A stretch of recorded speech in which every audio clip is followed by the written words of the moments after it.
우리는 간혹 성경의 인물을 쫓아가려 하거나 그들의 행위를 담고자 하는 경향이 있습니다.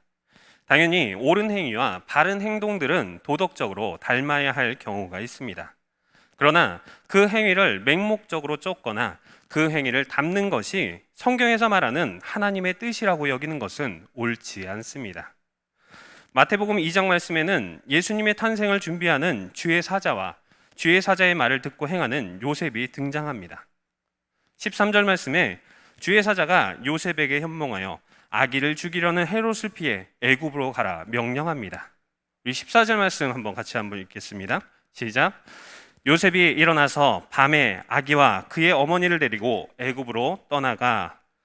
요셉은 주의 사자의 말을 듣고 밤에 애굽으로 떠나갔다 말씀합니다. 이 말씀을 통해 우리는 요셉의 모습을 보며 그의 즉각적인 순종에 대해 말하곤 합니다. 그리고 그 순종의 삶을 배워야 한다 말합니다. 그러나 마태복음 2장은 우리에게 단순히 요셉과 같이 순종하는 자의 삶을 말씀하고자 기록된 것이 아닙니다. 사복음서는 예수님의 생애와 교훈을 전하고 있으며 더욱이 마태복음은 왕으로 오신 예수님을 중심으로 기록되어 있습니다. 곧 마태복음은 예수님을 중심으로 기록된 것이지 사람을 중심으로 기록된 것이 아닌 것입니다. 또한 요셉의 순종에 집중해야 된다. 오늘 말씀이 이 14절 말씀이 요셉의 순종에 대해 말하고 있다라고 얘기하지만 이 요셉의 순종하는 삶에 대해 요셉의 이 행위는 완벽한 순종의 모습은 아니었음을 본문은 말씀하고 있습니다. 20절 말씀에 주의 사자는 요셉에게 헤롯이 죽었으니 이스라엘 땅으로 돌아가라 명합니다. 이에 21절 말씀에 요셉이 일어나 이스라엘 땅으로 들어갔다 말씀합니다. 그런데 22절 말씀은 이렇게 시작합니다. 그러나 아켈라오가 그의 아버지 헤롯을 이어 유대의 임금됨을 듣고 거기로 가기를 무서워하더니 요셉의 즉각적이고 완벽한 순종을 말하기에 그의 모습은 완전하지 못합니다. 사자의 말에 행동하고는 있지만 그 행위가 하나님을 온전히 의탁하여 행하는 완전한 순종의 모습은 아닌 것입니다. 이러한 모습은 창세기에 기록된 롯의 모습을 떠올리게 합니다. 아브라함의 조카 롯이 소돔에 거할 때 천사들이 롯을 찾아와 소돔이 멸망할 것이니 이곳을 떠나야 한다 전합니다. 그리고 롯은 창세기 19장 19절 말씀에 내가 두려워서 천사의 말에 순종하여 산에까지 피하지는 못하겠습니다. 저기 작은 성이 하나 있으니 그곳으로 피하게 허락하여 주십시오 말합니다. 우리는 이런 롯의 모습을 보며 롯이 즉각적으로 순종했다거나 완전한 순종의 롯이라고 말하지 않습니다. 그럼에도 우리는 요셉은 즉각적이고 완벽한 순종의 사람이었다 칭하며 그의 행위를 닮아야 한다 말하기도 하는 것입니다. 마태복음 2장은 요셉의 순종을 중심으로 말씀하시는 것이 아니라 세속적인 왕, 자신의 권력을 지키기 위해 2살 아래 아이를 다 죽일 정도로 잔인한 헤롯 왕과 선지자를 통하여 말씀하신 메시아로 오신 예수님, 곧 하나님이 세우신 왕을 비교하고 있습니다. 그렇기에 주의 사자의 명령과 요셉의 행위 뒤에 선지자로 하신 말씀을 이루려 함이라, 이루어졌느니라 기록하고 있는 것입니다.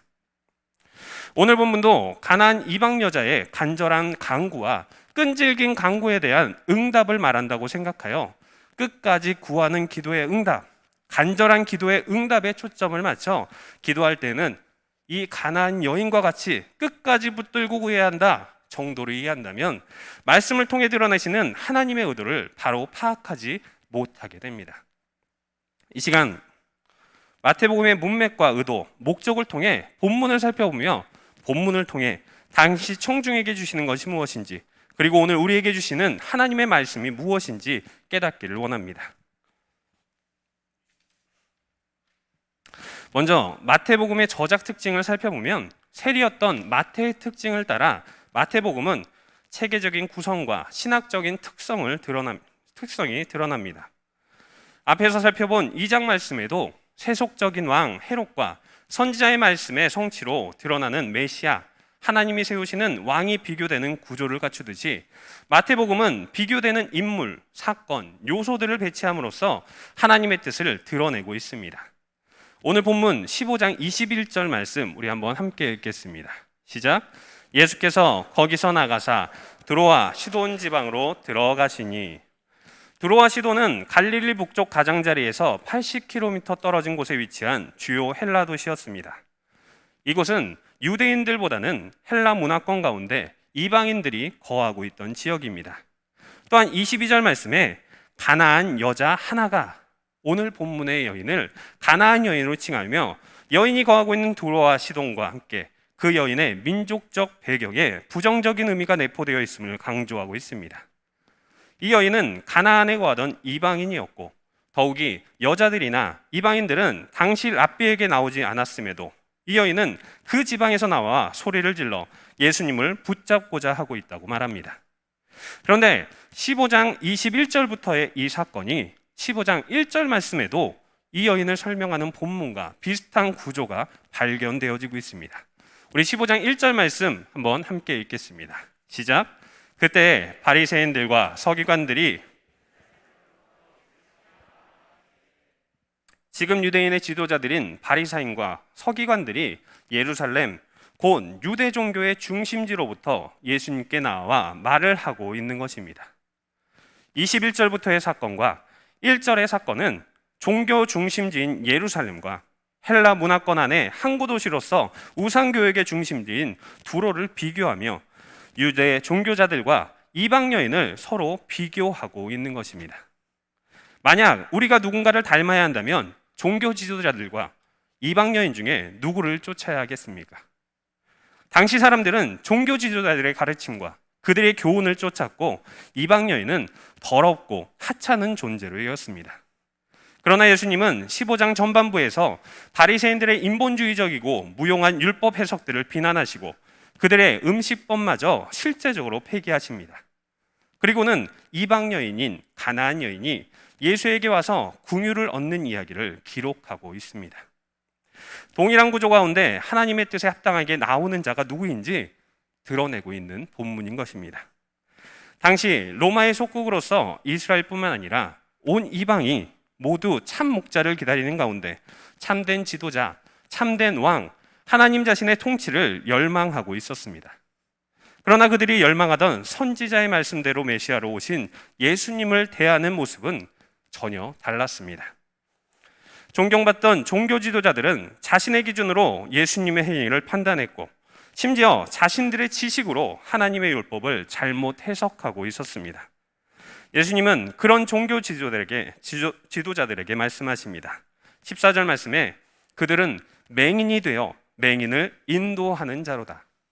지금 메시아를 만나고도 알지 못하는 자, 그릇된 가치와 자신들의 지식을 통해 하나님의 말씀을 깨닫지도 못하는 자, 눈을 뜨고 있으나 보지 못하는 맹인이라고 말씀하고 있는 것입니다. 반면 하찮게 여김받던 이방 여인은 22절 말씀에 예수님을 주 다윗의 자손, 곧 다윗의 혈통에서 오실 다윗과 같은 목자 메시아로 고백하고 있습니다. 물론 이 가나안 여인이 그 의미를 충분히 알았다고 볼 수는 없지만 예수께 대한 그녀의 믿음만큼은 확실함을 예수님과의 대화를 통해 알 수 있습니다. 지금 본문은 종교 지도자들과 여인을 비교하며 예수님이 누구인지를 분명하게 드러내고 있는 것입니다. 우리 24절 말씀 한번 함께 읽겠습니다. 시작. 예수께서 대답하여 이르시되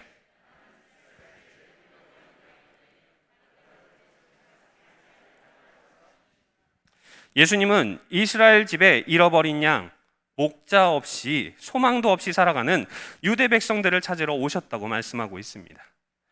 이에 여자가 와서 예수님께 간청하고 있음에도 예수님은 자신이 누구인지, 자신이 이 땅에서 행할 것이 무엇인지를 우선적으로 드러내고 계신 것입니다. 그리고 그 여인의 간청에 26절로 답하십니다. 우리 26절 말씀도 한번 같이 읽겠습니다. 시작. 대답하여 이르시되 자녀의 떡을 취하여 개들에게 던짐이 마땅하지 아니하니라.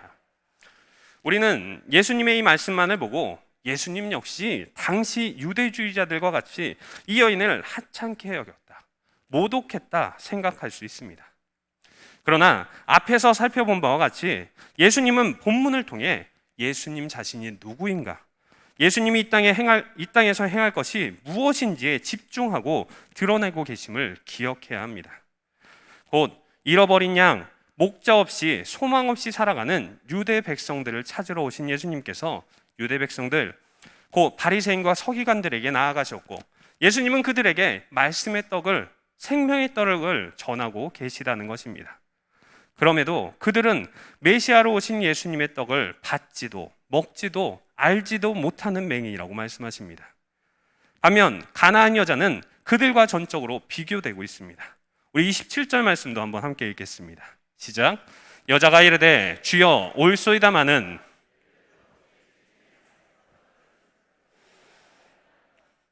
정작 메시아를 기다리고 율법을 가지고 언약을 가진 종교 지도자들은 예수님의 떡을 받지도 먹지도 알지도 못하는 맹인과 같았지만, 유대인들이 개라고 부르던 이방 죄인인 가나안 여자는 그 떡을 상에서 떨어지는 부스러기뿐 아니라 상의 주인이 되어 예수님의 떡을 먹으며 그 능력을 누리고 구주로 고백하고 있는 것입니다. 그리고 예수님은 이 여인을 향해 28절 말씀에 이에 여자여 내 믿음이 크도다, 그제서야 여자여 내 믿음이 크도다 말씀하십니다. 사랑하는 성도님들, 우리의 믿음은 어떠합니까? 큰 믿음입니까? 작은 믿음입니까? 예수님은 가나안 여자의 믿음이 크다 인정하셨습니다. 무관심과 멸시, 모욕에도 굽히지 않고 매달리는 것이 예수님이 여자를 큰 믿음으로 칭하신 이유로 보여집니다. 그러나 마태복음은 이보다 큰 목적으로 이 여자의 믿음을 크다 기록하고 있습니다. 마태복음에는 믿음이 크다 칭함받은 또 다른 한 사람이 등장합니다. 그리고 믿음이 작은 자라 칭함받은 몇 가지 사건이 등장합니다. 예수님은 마태복음 8장 26절 말씀에 예수께서 이르시되 어찌하여 무서워하느냐 믿음이 작은 자들아, 예수님과 함께 배에 타고 있음에도 큰 풍랑으로 죽을까 두려워하는 제자들에게 믿음이 작은 자들이라 말씀하십니다. 또 마태복음 14장 31절 말씀에 믿음이 작은 자여 왜 의심하였느냐, 바다 위로 걸어오시는 예수님을 보고 물 위로 걸어 나오다 두려워하여 물에 빠져가는 베드로의 손을 잡으며 믿음이 작은 자라고 말씀하십니다. 또 마태복음 16장 8절 말씀에도 믿음이 작은 자들아 어찌 떡이 없으므로 서로 논의하느냐, 표적을 구하는 종교 지도자들의 누룩을 주의하라는 예수님의 말씀에 떡을 가져오지 않았음에 걱정하는 제자들에게 믿음이 작은 자들이라고 말씀합니다. 믿음이 작은 자들의 공통점은 단순히 예수님께 무엇을 구하고 구하지 않고의 문제도, 멸시와 모욕에도 꿋꿋이 붙잡는 매달림과 그렇지 않음의 문제도 아닙니다. 함께 하시는 예수님이 누구신지, 그분의 사역이 무엇인지를 알지 못하는 제자들의 모습을 믿음이 작은 자라고 칭하고 있는 것입니다. 반면 마태복음 8장 10절에는 이들과 대조되는 믿음에 대해 말씀하십니다. 우리 8장 10절 말씀 한번 함께 읽겠습니다. 시작. 예수께서 들으시고 놀랍게 여겨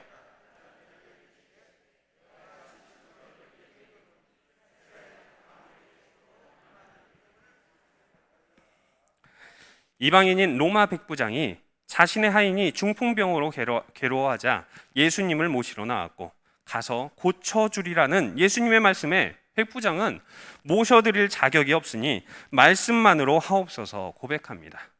그리고 9절 말씀에 백부장은 나에게도 아래 병사들이 있는데 그들에게 이것을 하라 하면 그들이 그대로 하나이다 말합니다. 이는 곧 예수님께서 직접 가시지 않아도 말씀만 하시면 내 종이 그 말씀대로 나설 겁니다 고백하는 것입니다. 이 예수님은 그 백부장의 믿음을 이스라엘 중 아무에게서도 보지 못한 큰 믿음이라고 칭하십니다. 백부장의 큰 믿음은 매달림도 멸시에 대한 굽히지 않음도 아니었습니다. 오직 예수님이 누구신지, 무엇을 위해 이 땅에 오신 분이신지 아는 믿음의 고백으로 인해 큰 믿음, 이스라엘에서 볼 수 없는 큰 믿음이라고 칭함받은 것입니다. 오늘 본문의 가나안 여자 하나도 동일합니다. 함께하면서도 예수님이 누구신지 알지 못하는 제자들의 작은 믿음과 대조되는, 예수님을 앞에 두고도 누구신지 깨닫지 못하는 종교 지도자들의 맹인 같은과 비교되는 예수님을 주 다윗의 자손, 다윗과 같은 목자, 메시아로 고백하는 여자의 믿음을 크다 말씀하시는 것입니다. 비록 유대인들에게 계치급을 당할지라도 예수님이 누구신지, 무엇을 위해 이 땅에 오셨는지 분명히 고백하는 여자의 고백을, 이 여자의 믿음을 크다 말씀하시는 것입니다. 사랑하는 성도님들, 하나님은 간절히 붙잡는 자에게, 간곡히 구하는 자에게 응답하십니다. 그러나 모든 성경 말씀이 구하면 모든 것을 주신다, 이 세상 가운데 필요를 모두 구해라 말씀하시지는 않습니다. 단순히 성경의 인물과 같이 행하라, 그를 닮아라 말씀하시지도 않습니다. 오직 말씀을 통해 하나님 자신을 드러내시며 그분의 뜻을 드러내는 것, 그것이 하나님의 말씀, 성경인 것입니다. 오늘 말씀은 가나안 여자 하나를 통해 하나님의 뜻을 보이십니다. 예수님이 누구신지, 이 땅 가운데 무엇을 위하여 오셨는지를 말씀해 주십니다. 또한 그것을 아는 자, 믿는 자가 큰 믿음, 바른 믿음을 가진 자다 말씀하고 계십니다. 사랑하는 성도님들, 큰 믿음을 가지고 계십니까? 나의 필요를 채우실 분이 하나님이라는 믿음, 나의 필요에 따라 붙잡기도, 붙잡았던 손을 뿌리쳐버리기도 하는 하나님에 대한 믿음이 아닌 하나님이 누구신지를 분명히 아는 믿음, 나를 구원하신 분이, 나의 삶의 주인 되신 분이 누구신지를 확실히 아는 큰 믿음, 바른 믿음을 갖기 원합니다. 우리 스스로에게 물어봅시다. 나는 어떤 믿음을 가지고 있는가? 필요를 채우시는 하나님을 믿는 믿음인가? 하나님을 삶의 주인이요 구원자로 믿는 믿음인가? 스스로에게 묻기 원합니다. 그리고 대답합시다. 나는 하나님을 구원자요 삶의 주인으로 믿는 믿음의 자녀입니다. 하나님을 바로 아는 큰 믿음으로 칭찬받는 자녀입니다. 고백할 수 있기를 원합니다. 또 이를 통해 우리의 삶 가운데 행하시며 지금도 역사하시는 하나님의 도우심을 누리며 믿음으로 고백하는 우리 제일성도교의 모든 성도님들 되시기를 주님의 이름으로 축원합니다.